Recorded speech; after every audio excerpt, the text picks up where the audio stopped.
Hello everyone. मैंने अभी देखा कि एक लड़की के ऊपर गाली देने के लिए केस किया गया है।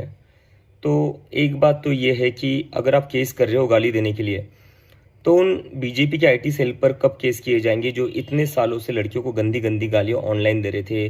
क्या क्या शब्द इस्तेमाल नहीं कर रहे थे वो लड़कियों के लिए, कहीं से भी वो इज्जत नहीं कर रहे थे लड़कियों की।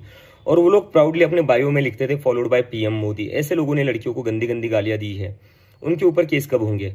और बात बस बीजेपी आईटी सेल तक नहीं है।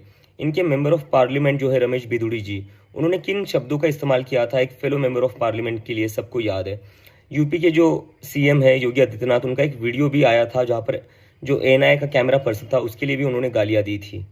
तो ये क्या चल रहा है? इस देश में दो कानून चल रहे हैं क्या? यूथ के लिए एक अलग कानून है और बीजेपी और उनके नेताओं के लिए अलग कानून है। और गाली देना कोई अपराध नहीं है।